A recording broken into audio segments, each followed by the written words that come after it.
Welcome to the Geekcentric podcast, and welcome to our spoiler-free review for Moana 2.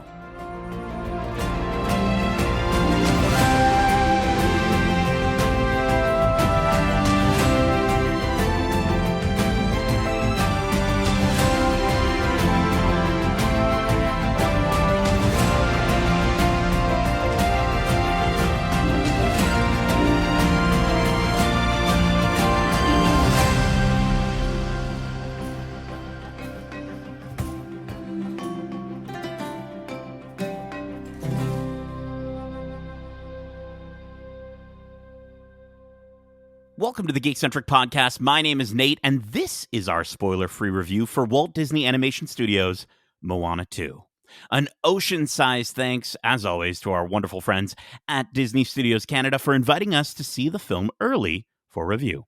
If you're joining us for the first time, we are Geekcentric, a podcast focusing on the world of movies, TV shows, games, and all things geek-centric. Joining me for today's review, we've got my wayfinding crew, my Pua, and hey, if you will, Justin Lawrence, and Darcy, the heart of Tafiti Hudson. Out of the two, who's hey, who's Pua? What are we doing here? I feel like I'd be Pua. I'm like very terrified of the water. Terrified of everything. Yeah, I'm just nervous in general. Like, I'm always on like heightened alert. Yeah. And I'm usually too out of it to really know what's going on half the time. So that's it. But you do everything with confidence too. You do everything with confidence. So does Hey. Hey does everything with confidence. And both of you just eat too many rocks. I'm just like, Darcy, you got to stop eating those rocks. They're so tasty. They're so tasty, salty. He would be a rock guy too. Darcy is very much, he he's loves in the dirt. That's his job. I mean, I put dirt in my mouth sometimes for work. It happens. Just like, this is contaminated soil. A little taste every now and then. Well, gentlemen, it's been 8 years since we first set sail with Moana and Maui on the original voyage. Before we dive into the movie, I wanted to check in with both of you. We've got one of you, for instance, is an uncle of a now 2-year-old, and the other one is a father of a now 2-year-old. How has your experience with Moana changed over the past couple of years? Well, I think the one thing that I find funny is normally when we go into these sequel movies, we like to rewatch the first movie beforehand. But both me and Justin, I think, can agree that between my niece and his daughter, we have both watched that movie more than enough times in the last 2 years because there's something about those songs just the kids grab onto it. And my niece loving the pool. Every time she's in the water, she's singing "I Am Moana" and just splashing around and all that stuff. So like, it has become a very big part of my life, and I love it. And even my godson and his brother love the movies growing up too. So it's always been a big part of my life, I guess, even after the original release. Yeah, it definitely changes the lens and how you look at these movies for sure. When you get to experience it with someone of the age that it's meant for, kids. And I think, again, before watching it with my daughter, I really loved the movie. I thought the songs were absolutely bangers. And I think just the attention to the sort of cultural references and wanting to pay respect to the Pacific Islanders and just that world and the culture that stems from that. I think the movie does just such a great job at that. But you're absolutely right. Like, now watching it with my daughter, who's seen it a bajillion times, I can't even think of how many times. Right now, the big thing is on Disney Plus, they have a little teaser, like a behind the scenes thing. She's been watching that on repeat. So it's like because it's new Moana, right? Yeah. And it's like literally 3 to 4 minutes. So I'm constantly just playing this damn thing. And then we eventually watch Moana, and I actually watched it today. And again, it just, to experience the movie through her eyes and what she's connecting with and what she sees, it really does change the perspective for me, at least, of like, reviewing movies and talking about movies. There is a ballet, if you will, where it needs to be critical, but you need to also understand what they're hitting. And when you see a child connect with it and love portions of it that might make you roll your eyes at being like how silly that is, there's a reason why, right? There's that they are the target audience. And I think, the first movie definitely is leaps and bounds in terms of establishing a really rich world that, number 2 will kind of take us further in. Well, I'm happy that we have now gone on another adventure with Moana and Maui, and I think we've got some different thoughts on it for sure, and we'll get into our review. I'm most interested in hearing Ellie and Robbie's review, though. Once they've had a chance to see the movie, you've got to make sure I get to see their reviews. But let me get the synopsis. Let me get to the synopsis for this sequel. Walt Disney Animation Studios' epic animated musical Moana 2 reunites Moana and Maui 3 years later for an expansive new voyage alongside a crew of unlikely seafarers.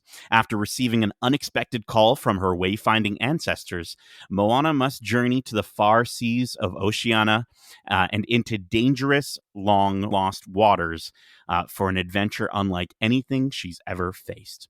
The film stars Ali Carvalho, Dwayne Johnson, Nicole Scherzinger, Tamora Morrison, Rachel House, Khaleesi Lambert-Suda, Rose Matafeo, Hulalai Chung, David Fain, Ahumai Fraser, and Alan Tudyk. The film is directed by David Derrick Jr., Jason Hand, and Dana Ledoux Miller, and features music by Grammy winners Abigail Barlow and Emily Bear, Grammy nominee Opataya Fo'ai, and 3-time Grammy winner Mark Mancina. Moana 2 sails into theaters on November 27th. Let's get in the boat, guys. We're going to get in the boat, and I want to start off our adventure here by talking about the look and feel of this film. I think the movie is gorgeous as always. I mean, it's what the thing about it is. It's kind of like it is so beautiful and remarkable that it's kind of just like expected from Disney animation at this point. But I think even in that sense, I'm still so impressed by what they still managed to do with the water in this movie, with the locations in this movie. And I think you mentioned it right off the jump, Justin, with your experiencing of the first film, in just how well this movie, I think, focuses on the history and heritage of the Polynesian islands, of Hawaii, Samoa, Tonga, Tahiti. And I think the thing that stood out to me, and maybe for me, I think actually, and maybe for you too, was the highlight in terms of look and feel, was how much this really dug into it. And I remember saying, as we were, kind of driving on our way back, it gave me the vibes of how Hercules back in the day would translate the ancient Greco-Roman culture for a modern audience. And so getting to see some of the traditional ceremonies, the dances that they practice throughout the film. One of the characters, Moni, who we're going to bring up probably a little bit later, but he's a storyteller, right? And that's such a huge part of that culture.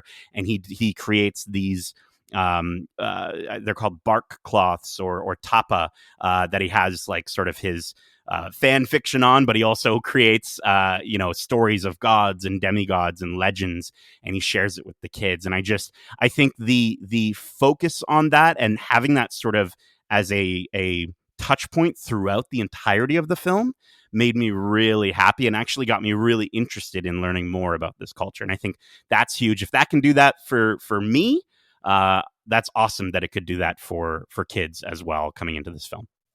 Yeah, I feel like, like you were saying, it's visually dazzling, this film. Yeah.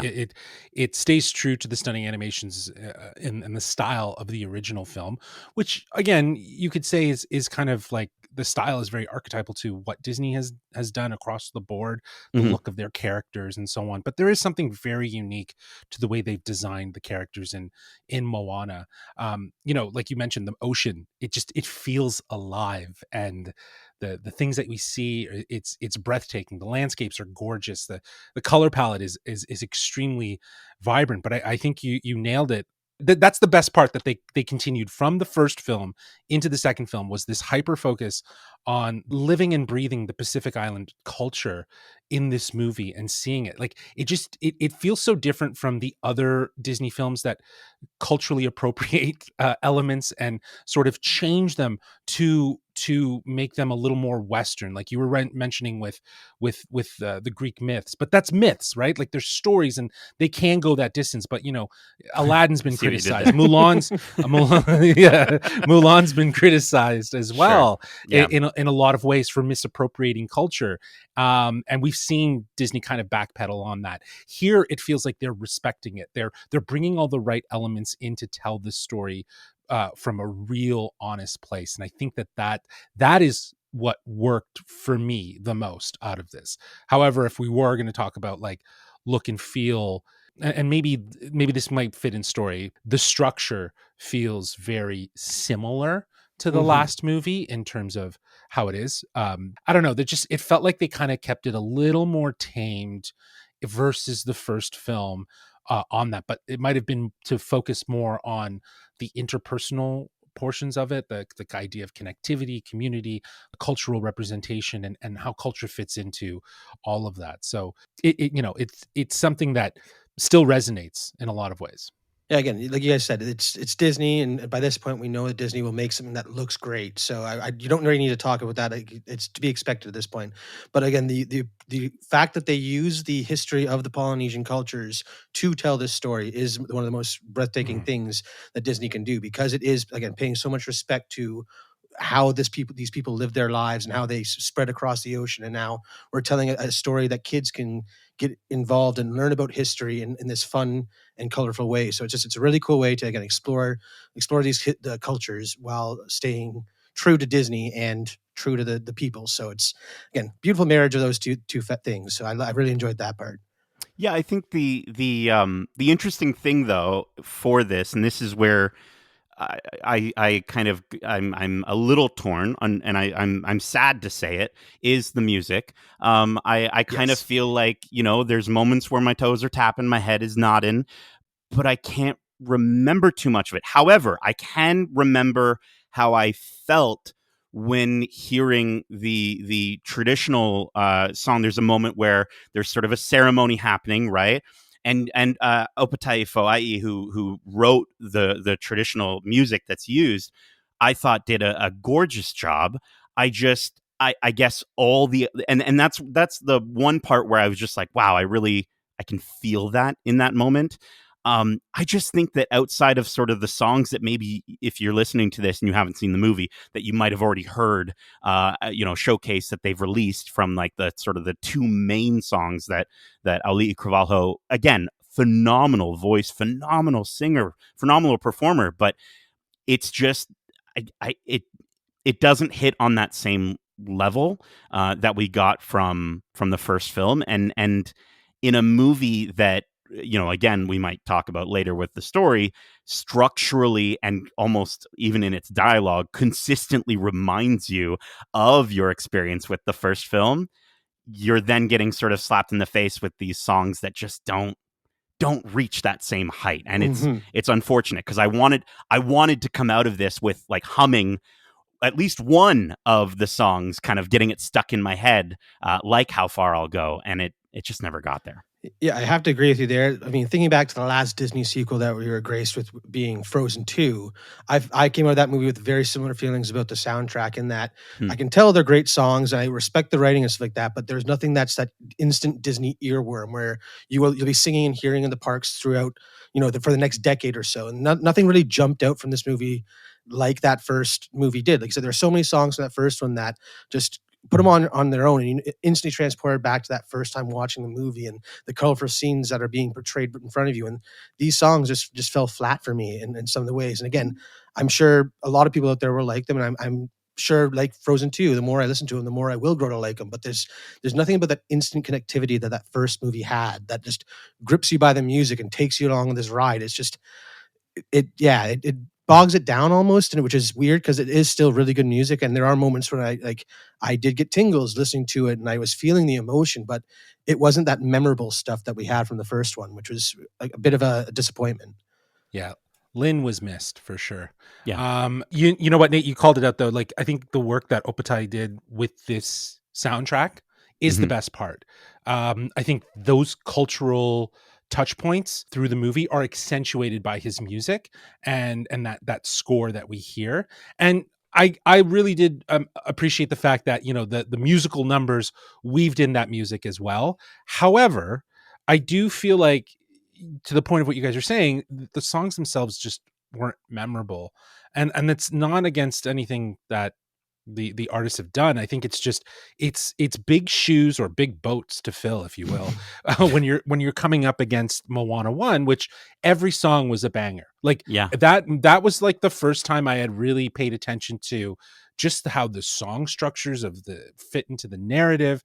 You know, they're usually pushed up to the front, so we can, you know, they kind of go back to back in a lot of ways. And you know, when you think about Moana and you think about the first movie, it's like it opens really great. Then you're into, like, you know, the introduction of the village people, right, of the island of Montanui, and then, you know, you're into her big ballad of like, this is my adventure. Again, you just roll through great track after track. So this was a big sort of opportunity to try to do something unique, and I think they did. It just didn't land for me, at least, and I don't know if it's going to be the piece of this film that is going to be the most memorable part.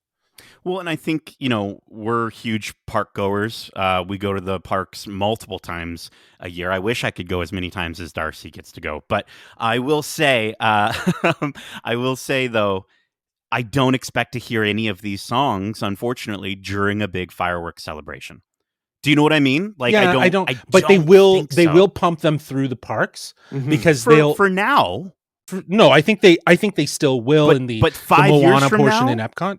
I think 5 years from now, Well, how far I'll 5 go years from will now, we might always have another be one. right. Your welcome will always be the one. So Yeah. yeah. Yeah.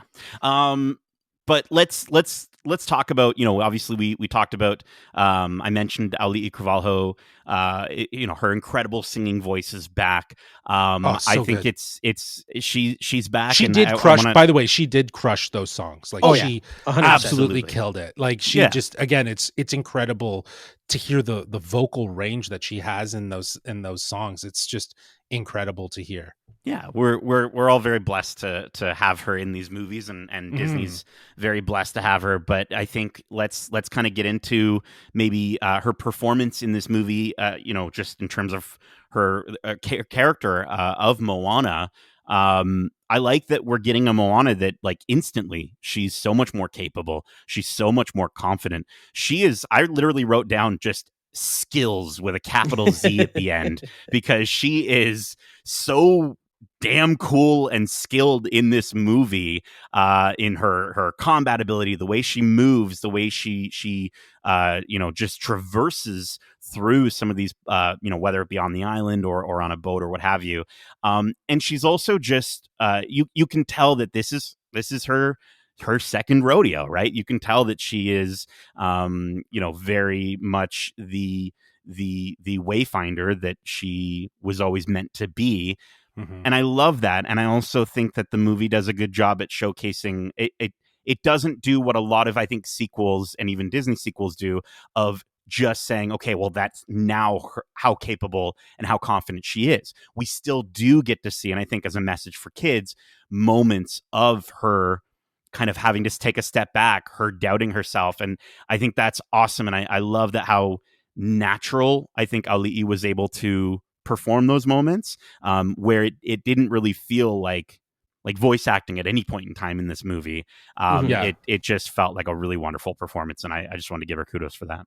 Yeah, I think the character of Moana has definitely grown into, you know, leveled up, if you will, since the last movie, and you see that across the board in really great moments. But you hear Ali'i bring such personality to Moana, and it is in those moments where she is, you know, she doubts herself, or it's those moments when she's super confident. Like, you get to see both sides of this character, and that sort of, that real growth that she has gone through as a person, outside of just being the character of Moana. And I think that resonated really well with me, at least. I think her performance was really great. And I think, like you said, it's not voice acting when you can sort of hear an emotion in a voice, right? And you get that ignites something in you as you listen and watch this performance being elevated with animation and, you know, accentuated with the voice. It's just, it's all, it all comes together to really create a really powerful performance, I think, in animation. Yeah, her performance in this movie again was a really refreshing take on the character. Again, seeing someone who's confident and still has a moments of weakness, she put it off brilliantly. I mean, talking about Moana, you can't talk about one without the other. And Maui, I find in this movie, The Rock came back and brought his Maui-ness to it the fullest like that. But it almost seems like he took a back seat because there are so many other characters introduced with this film that we got very little time with just Maui and Moana one-on-one like we had in that first movie. So it was. I almost feel like it was that's where the first movie also stood out a bit more because we were getting more of Maui's story, and this one, again, with all those characters and the fact that it was supposed to be a series, I can't believe I'm the one who's bringing this up, but I feel like it might have worked better as a series to get more time to learn this wide cast of new characters and getting more time with these characters we already know. So why is Maui in this story, right? Yes. Why is Maui? And they do touch upon that.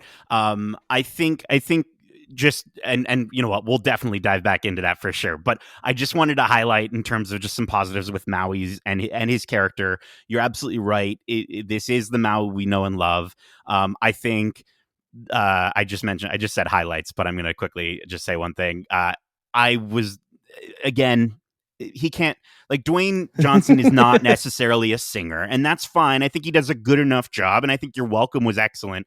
I think the song that he was given in this movie is so much of just what he already did. And we talked about the talk singing on the talking, singing, rapping thing, but just the fact that it is the that's a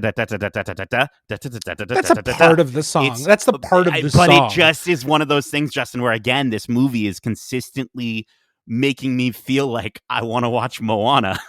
For sure. And you want to watch the better version of what you're watching that right in now. A sequel. Yeah. No, for sure. I understand where you're coming from with that. Like, look, Dwayne and Ali are like, they slip back into their dynamic effortlessly. And I agree with you, Darcy. I think it's very minimal, but when they are on screen, I think their dynamic is fantastic. The jokes are great. The jokes are great. The banter is fantastic. The chemistry is just, it very much is the heart of the film. But to your point, you don't get all that time to experience it. And it is the new characters that do kind of take up a lot more of that time. But I think they were a welcome addition. I honestly do. I think, and I think it's afforded in terms of the characters that we got. Wahalalai Chung as Mani, I think he was fantastic. So good. I think he very much represented the audience. In terms and of he's like a super fan, fandom. right? He's a Maui super fan, but he's also a Moana fan, right? Sure. Like he's a Moana fan, and like you pointed out at the top, like Mani is very much the storyteller. He captures the stories. He's also a bit of a history buff, right? Like in a lot of sense, but he is so enriched by his culture, and he wears that with pride, and you hear it in the way he talks about the stories and the way he flexes his knowledge. It's so cool to kind of take again something that's very contemporary, like a big fanboy or a geek like any of us, and ingrain that with something that is obviously very historical, very past reference. And I thought that was really smart to bring in that element, because it also serves as and you'll see it in the movie, but there's just, when it comes to learning new information, Mani's the one that kind of is filling everyone in on what's going on, right? So, and it's fun to have him, because he's a storyteller, for them to deliver the exposition. I found when they delivered exposition, like in a lot of movies that are aimed towards younger audiences, a lot of these movies can fumble that. I thought it was smart for them to kind of deliver it in the way that they did through this character. I like that he delivers a lot of the comedy. Just mentioning Maui one more time, though, I did also really enjoy a lot of the jokes. We were kind of talking about the fact that it felt a little sort of almost like a reference to the genie and the style of humor that Robin Williams infused into. And I know that's like, those are some big words right there. I don't want to get your expectations set too high for that, but there are definitely moments where you're going to, there's a self-referential meta humor that definitely he's playing with, that I think worked really, really well, and maybe wasn't necessarily as predominant. Actually, there were some. My favorite joke from the first one is when he's like, when you use a bird to write, it's called a tweet. So and he signs her staff. Now, Rose Matafeo and David Fane, Loto and Keely or Kelly or Kele. I think the biggest thing with them is, yes, they were a welcome addition. I thought that Moni was more well-rounded than they were. I thought they were a little one note, but you can. Again, and I'm happy that Darcy brought it up, and I didn't have to start this train. But the fact that, like, I'm watching these characters, I'm enjoying them. I would love more of them. Would they be more one note if we got a whole episode, a 23-minute episode dedicated to each of them to introduce their characters and why, Keely is so grumpy and why Lotto is so integral to Moana's learning throughout this journey? Like, there are just certain elements to it that I'm that are just missing. like, I want it so bad. There wasn't enough validation for those characters, unlike Moni, because I think Moni serves a big purpose in this movie as being, again, the storyteller, the one that is going to give us our information. So there's a lot more of a fleshed out backstory to him that we can kind of understand as the movie progresses. But yeah, with Loto and Keely or Kelly, I liked their characters. I like that we brought new characters in. I think they were meant to be very one note in terms of like having very archetypal features. Like Loto seems like she's a bit crazy all the time, like just constantly thinking. Mm-hmm. Whereas obviously David Fane's Keely he's an older man who's just kind of grumpy, right? Like he's just a grumpy old man. So like they're very characteristic and they just seem archetypal, where it's like we don't need to really explain too much about why they are the way they are. They just are the way they are. Yeah. And I think that's where it feels a little like, just like plopping these characters in rather than giving a little more backstory to understanding, because Loto was another one of my favorites in terms of like just how manic she was and how she was such a perfectionist. But like, I also like the idea that she's like an engineer, right? Like she's very much an engineer and she's understanding things. And I think that could have been explored, or that talent could have been leveraged a little bit more than the instances that it was, where it was more of a comedy moment, if anything. Again, I love what we got with these characters, but I feel like we would have loved them more if we had more time with them. So that's the only thing I feel is lacking with this movie, is there's not enough time to get to know these characters they've introduced. Because there's even a returning character from the first movie who we could spend more time with as he kind of joins the crew unexpectedly, and he's great, but again, you just get so little that you wish you got more type thing. And that's just a constant thing I'm finding, like, especially looking back on the movie, where I came out thinking I enjoyed it, but the more I think back, it's like, oh, I enjoy it, but I could have enjoyed it more if we got more. So it's a bit disappointing to have that frame of mind, unfortunately. Ahuimai Fraser, who plays Matangi, is a character. I don't want to say too much about her character, but I will say by the time we reach the end of her song, right, because she does get a song in this movie, I literally felt like I was watching the end of an episode. Like I accidentally walked into the living room of somebody watching this on Disney Plus, and I saw the end of an episode that would have focused on her character. And it's just one of those things where even in the editing, I didn't mention this in Look and Feel, but even in the editing at the beginning of the movie, like almost one of the first few scenes you see, there's like a hard cut into a fade. And I was like, that was we just saw the TV show. I guarantee it. Yeah. And so it's just a way to blend moments that would have happened from other episodes into one sequence, because it needs to continue the story, right? Like, and her song is again, that's a moment where it was a good time. Definitely. I just wish that her whole thing was more impactful. I wish her whole character was more impactful, and it just didn't get there. Right. And I will say, though, if we're going to talk performances, Khaleesi Lambert Suda, you did nothing wrong. You were absolutely perfect as Samaya. Samaya will steal your heart. The cutest character in a movie that features Pua, to be the cutest character, that's unbelievable. But for Alihi, it was such a great addition for her to act off of. Yes. Right? Like to give more depth to Moana's character, because now there's someone else in her family to care about, Little strive sister. for, and fight for. Like Mhm. it's just it very much like they didn't hit that hard enough, in my opinion. Like they Sure. hit it as hard as they could, because I think there's a lot going on. But that idea of family connectivity coming back, I think that's just there was so pure in this, and I think in a lot of ways that was very much the heart of this film is what you do for your family and for your history and your people, right? Yeah. The community that you have, and the just how beautiful people are, right? So connections, communication, all the things that sort of that culture bring us together, brings, showcases and shows the rest of the world. That's really what the heart of this story is, but it's just I know we were joking to bring in Samaya is sort of like to bring in the baby Moana character, right? And like you can kind of see, that makes a lot of sense. I think you brought that up, Darce.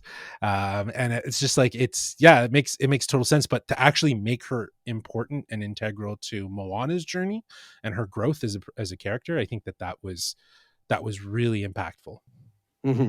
Again, she could do no wrong. She was so adorable in this movie. So cute. I'm looking forward to her growth as well as Moana's in future movies or shows or whatever. That's a new character, ending the characters on a good note. I think you touched on her earlier, Nate, but one of my favorite new characters in this one that I again wish we had more time with was Matangi.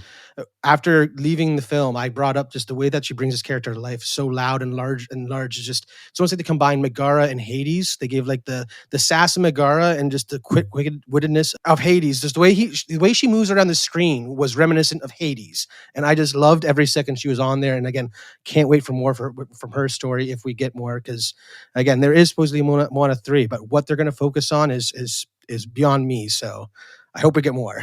I think it goes hand in hand with the idea of, Dwayne's Maui feeling a little more Genie-esque, right? Like, I think it's okay to be self-referential to the, aspiring characters and voice actors that have come to the Disney animation, platform or, studio, whatever. And they've brought a sense of character to it. And, these animators, and when they're designing these characters, can reference those bigger than life characters and bring a little bit of them to this. So I totally agree. I think Matangi has the best of both of those characters that you described, and just the theatricality, that sort of presence. And it would have been great to see more of her story and understand. But like you said, like if they are doing a Moana 3, I don't know, but I think when we talk about story and pacing, maybe that's where we can bring this up.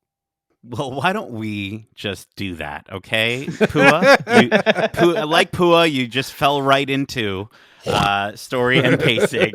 No, I think, but you know what? It's funny because we kind of already talked about all the things that I had wanted to talk about. I think the only thing I will mention one more time, if it wasn't already apparent, is the amount of callbacks I don't think would have felt as noticeable had they been spread out over the course of 6 to 8 episodes. And it's so interesting because I almost wonder how I would feel about this movie if I didn't go into the movie with the knowledge that it was supposed to be a series. I think it's definitely heightening your ability to look at this movie and understand it as a series.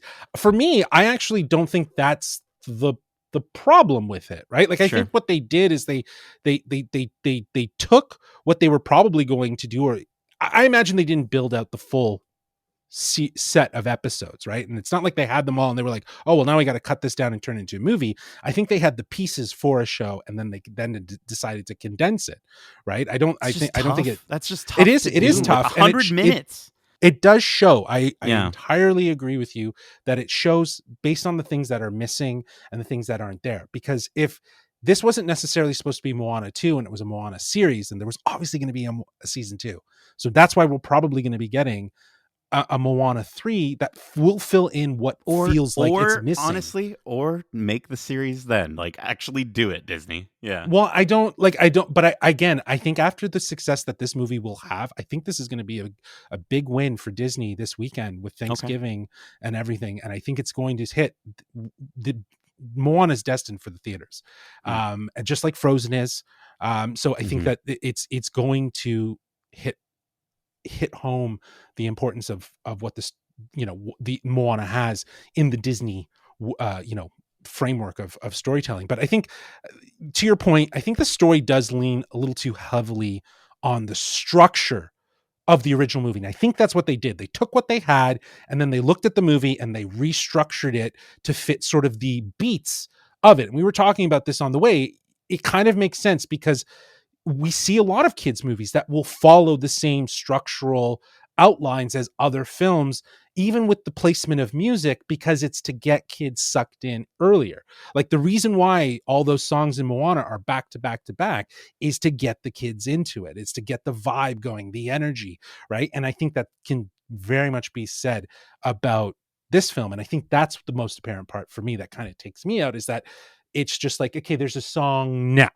Okay, right now. Okay, this is the part where this happens in this movie, so now it needs to happen here. In and this it's like, movie. Exactly. And there might be a level happens. of comfort for kids with that. And so Exactly. I can definitely understand that approach with maybe the way they had to adapt this series. But that said, though, you referenced callbacks, and I honestly think those callbacks are great to have, especially for a kids' movies, because a kids' movie like this that is going to hit home for a lot of people, like there's moments in it that I'm like, I went and I said to you guys after, I'm like, that moment my daughter's going to love. Sure. Right, because she always references it all the time when we watch the original, when we watch the first film. So I think that having those callbacks that might reference a joke or call back to something that happened in the first one, that's good to have, because it makes the kids feel like they've earned that, right? They've earned that and they understand that, and I think it's the beginning of an Easter egg. Kind of instills that, like, look for those connections in movies that you love. That. Like, I remember that. It's right? very in your face. That's kids movies though. If you look like Kung Fu Yes. Panda, they're notorious for repeating jokes in that series as well. So like, just that's how kids movies are structured. But I do agree where the story is suffering because it's so similar to the first one, not because there's not enough time to explore. And I think, again, it's just it all boils down to the fact that it's just the hero's journey with music, and there's only so many ways that you can tell the hero's journey, but it's a reliable way of telling a story. So even though it does feel familiar and stuff like that, I did find myself engaged with the story and wanting to see how the end result would pan out. So that's not to take away from the story overall. It's just, it does feel very familiar, and that you can kind of tell what's coming next based on how the first movie went. So again, that's where it suffers the most, I think. Yeah, and to your point, exactly. I appreciate the story that they're trying to tell with this new adventure and focusing it on Moana, and as we've already touched on, like the cultural stuff and everything that's intertwined with that. I think they've definitely hit the mark with that. And if that was their focus and they made sure to stick with that, I'm happy, right? That makes me happy. Whereas all this other stuff is really just being critical and noticing it, right? Like things that can kind of you recognize as you watch these movies, and it's like it kind of takes you back, like you're saying, Nate, like obvious edits and choices that were made and things that were maybe that happened because there was no series. Like that's stuff that you're noticing, right, as you watch, that kind of pull you back out and then say, oh, that might have been something. Yeah. But this whole idea of like replicating the structure, it's not at the fault of the story. Like the story itself is really good. It's just about how they went about doing it and telling that story. Sure. I think that kind of shows where they might have not had all the pieces together. And I think as adults watching this, right, we can see all these faults, but we can also see all the wonderful themes and messages that this movie still has. And so I still think from a story perspective and from a message perspective, it's still incredibly important. I think it still hits in those ways, and I think it will hit for kids. However, I also think that you can't just be like, well, because this is aimed towards a younger audience, that a lot of that stuff gets a pass. I think there are still things, and we talked about this when we talked about something like Transformers 1 and how people that make movies like this, they need to do a really good job of trusting their audience no matter their age. And I think it's interesting because I think while there might be younger audiences that won't catch all these things, again, I'm wondering if all these things we're talking about will cause this movie to be less memorable, even for a younger audience going forward, where they think about the joke that landed in this movie because of how much they loved the first one. right? Yeah, So again, these are all things we're noticing. I think take your kids. You're still going to have a beautiful, wonderful time. And I think kids are still going to absolutely adore this movie. And they're going to adore, Pua. And there's another character that I adored that I want more of, similar to Pua, but that's all I'll say. But let's get to our final thoughts and kind of give us a score on a scale of, I think, coconuts. Let's do 1 to 5 coconuts. Darcy, let's hear it. Yeah, sure. Again, while this movie fails to capture the magic of the first one in terms of how much it's a new, refreshing take on telling stories in the Disney universe, this movie still gets a lot right. And the characters it brings to the screen are really likable. Despite not getting enough time with them, you still enjoy their presence on the screen. They bring something to the adventure that wasn't there in the first one. The songs, while they are lacking again, they are still incredible to witness on the screen. The performances during the music is fantastic. It's just, again, none of those earworms that you're looking for from these Disney movies that just instantly get stuck in your head and you'll be humming to yourself for days after seeing the movie. Yeah, I mean, again, I still really enjoy the story. I am interested in what comes next for Moana and all her friends, because the story they're telling is really, they're really diving into that cultural aspect and just telling history through a new lens, which is really cool. And the fact that this is where Disney is taking their storytelling is a really refreshing take. And for that reason, I think I'll probably give this one a solid 4 out of 5 coconuts, because I am really looking forward to seeing how fans react to this. And I know it's going to be a big hit. And I know on multiple rewatches that my niece will insist on whenever we're babysitting, I will grow to love this movie more and more with each watch. So yeah, I think it's a 4 out of 5 is where I'm going to sit. Because again, I do like things, and it's Disney, so I like it. Yeah, absolutely. Absolutely. Well, like I'm with you, Darcy. I feel like in a lot of ways, I agree with you. I don't think Moana 2 really succeeds at recapturing or trying to re-evolve itself beyond the first film. But I think it's still really fun and heartfelt sequel that again celebrates the cultural representation of the Polynesian island and just the Pacific Island culture, and just this idea of accurate representation across the board. I think from what we see on screen and what's happening behind the scenes, there is just such a connectivity that helps to elevate this story to a real meaningful place. And to have Moana at the center of it as sort of an enduring spirit, kids are going to adore it, man. I liked this movie, and I think again, apart from the visuals and the themes that I really did connect with. I think, again, the story itself didn't leave a lasting impression, nor did the songs.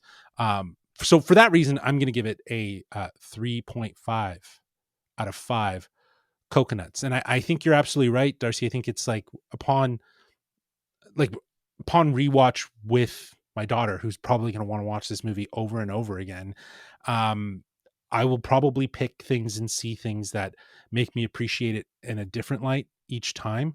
But yeah, after seeing it the one time, for now, walking out of it, 3.5 out of 5 coconuts for sure. Yeah, Justin, you said you liked the movie, and I think I'm right there with you. I wanted to love this movie. I want to love every movie. I want to love every Disney movie and every movie involving Moana. Did it make you cry, Nate? I didn't cry. I didn't. I wanted to. Damn. I love crying. You know how much I love that. But no, I think I liked this movie, and I think what I liked the movie, and I loved what it was trying to do, and I loved the culture that it showcases, and I loved the performances that I wanted more of.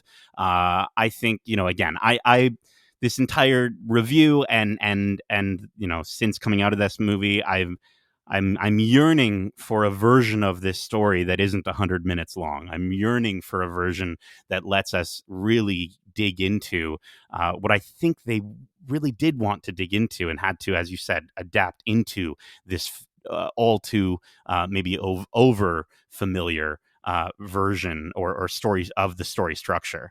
So I think, again, you're going to have a good time. Take your family. Don't listen to us and go, the movie sucks, because it definitely doesn't. It doesn't. No, it's definitely worth checking out. If you're a Moana fan, you're gonna want to see. You're gonna want to 100%. If you're a fan just by extension of your children, you're gonna want to see it. I was very excited to see this movie, and I got to say, like, even walking out of it as sort of like mid as I am about it, I still am glad I saw it and I enjoyed it. So I think that's what you would want from a sequel, especially to a kids movie, more than anything else, because it's not for me. I know it's not for me. And I'll even say this, even though I am also going to give it 3.5 out of 5 coconuts, it's a 3.5 that I want to watch again. Right. So I think, we look at these review scores of 3s and 3.5s and think, well, they have to be a 4. They have to be a 4.5 or else I don't like it. That's not true. I think even a 3, even a strong 3 would make a lot of sense for this movie. But I think there was just so many things, as we mentioned. I think the biggest highlight, again, being that culture. I'm going to give it a 3.5 out of 5 coconuts. I do want to watch this movie again. I hope that I can appreciate things out of it more. And I just hope and pray to any of the demigods out there that work at Disney that they give us more stories, which I think we're going to get. So I think we're going to be okay. Yeah, focus on the people. Just do like it. Moana can be the guest star. Sure. Right? The series is a spin-off. You focus on those islands and you focus on the island and then bring it back to a big movie, right? Exactly. Give us a series with the people and then bring it back to that. Jeez, let's go. DCU. The Moana cinematic universe. We're all ready. But we hope you enjoyed this review for Moana 2. We hope you subscribe to us wherever you like to listen to podcasts if you haven't already. And if you want to write into the show with your thoughts on this movie or any of the shows or movies we cover, well, let me just blow on this conch to signal to Justin to let you lovely Wayfinders know just how you can find us. Your conch is broken, bro. Honestly. I know. Sounds like you're an old one. Air through your hands. It's an old conch. I gotta get a new one. Well, I have answered the call, and they can reach us at wearegeekcentric@gmail.com. That's wearegeekcentric@gmail.com. But they can also reach out to us on Twitter at GeekcentricYT or on Instagram at wearegeekcentric. Also, you'll want to stick around for a mid-credit scene. That's all I'm going to say. Oh, yes. There is a mid-credit scene. Yes. Yeah. So if you've stayed this far in our podcast, for the mid-credit scene, this is our mid-credit scene. Exactly. You'll know there is and it's a great mid-credit scene. Definitely. Yeah. Keep in mind, we also have a ton of other great episodes covering the latest in movies and TV shows, including our recent spoiler-free discussion for Arcane Season 2, Act 2, as well as our spoiler-free reviews for Wicked, Gladiator 2, HBO's Dune Prophecy, Venom: The Last Dance, Shrinking Season 2, and The Wild Robot. We also have a ton of interviews available for you to enjoy, like our interview with Tamora Morrison, Moana's dad, Chief Tui himself. Justin had the chance to talk to him about the roles he chooses and also how he's been keeping busy in the industry. He talks about that quite a bit. So he talks about that willingly. And it's awesome. It's awesome. No prompt from Justin. It's great. It's fantastic. But I will also say, as a character that we wanted more of, where was the Chief? Yeah.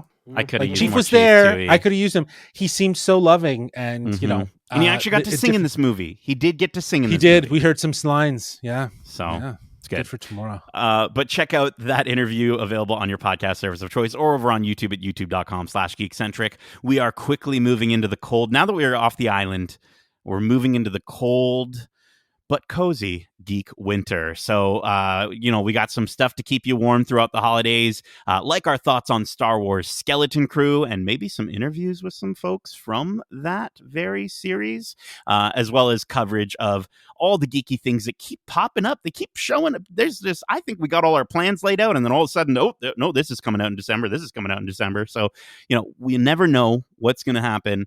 So make sure you subscribe to keep up with us. But for now, Darcy, Justin, thank you so much for joining me for this voyage of a review. And as we say, love ya. Laters. Peace. Chee-hoo! Chee-hoo! I don't know why I did it like a cowboy, though. Like, chee-hoo! He kind of does it like a cowboy, though. Yeah, maybe a little bit.